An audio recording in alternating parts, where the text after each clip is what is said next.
Sub register Taslima అంటే ఓ సంఘం సేవకురాలు. తెలంగాణలో ఆమె ఓ సంచలనాధికారి, సోషల్ మీడియా స్టార్. పంట పొలాల్లో నాట్లు వేస్తారు, పేదలకు అండగా నిలుస్తారు. ఇదంతా నాణేనికే ఓ వైపు మాత్రమే. మరోవైపు ఆమెలో ఎవరికీ కనిపించని అపరిచితురాలు ఉన్నారు.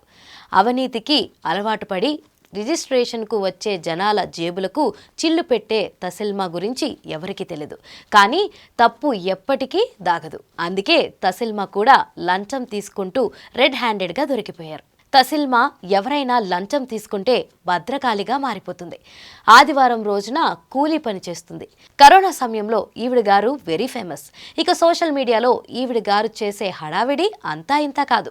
ఎంతో మంది పేదలకు సహాయం చేస్తున్నట్లు, ఆదివాసీల పిల్లలకు పౌష్టికాహారం, దుస్తులు సరఫరా చేస్తున్నట్లు, రోడ్డుపై అనాథులుగా ఉన్నవారిని చేరదీసి వారిని ఆశ్రమాలకు చేస్తున్నట్లుగా సోషల్ మీడియా అకౌంట్లో తెగ బిల్డప్ ఇచ్చేవారు.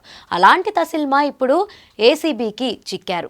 అలా ఇలా కాదు, రెడ్ హ్యాండెడ్గా లంచం తీసుకుంటూ అడ్డంగా బుక్ అయ్యారు. మహబూబాబాద్ సబ్ రిజిస్టర్ తసిల్మా ఏసీబీకి రెడ్ హ్యాండెడ్గా చిక్కారు. దంతాలపల్లి మండలం దట్ల గ్రామానికి చెందిన హరీష్ అనే వ్యక్తి ఇటీవల స్థలం రిజిస్ట్రేషన్ కోసం వేళ్లగా గజానికి 200 లంచం ఇవ్వాలని సబ్ రిజిస్టర్ తసిల్మా డిమాండ్ చేసినట్లు చెబుతున్నారు.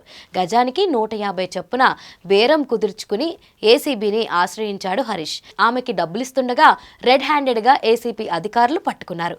19,200 నగదు స్వాధీనం చేసుకుని కేసు నమోదు చేశారు. అదే ఆఫీసులో ఎలాంటి ఆధారాలు లేకుండా ఉన్న 1,78,000 కూడా స్వాధీనం చేసుకున్నారు. సామాజిక సేవతో పాపులర్ అయిన తసిల్మా వివిధ కార్యక్రమాలకు ముఖ్య అతిథిగా వెళ్తూ పిల్లలకు నీతి సూక్తులు చెప్పేవారు. కష్టపడి చదవాలని, తోటివారికి సహాయపడాలని ఆమె ఉపన్యాసాలిచ్చేవారు. అలాంటి తసిల్మా ఏసీబీకి చిక్కడంతో ఆవిడ ఈవిడేనా అని ముక్కు మీద వేలేసుకుంటున్నారు జనం.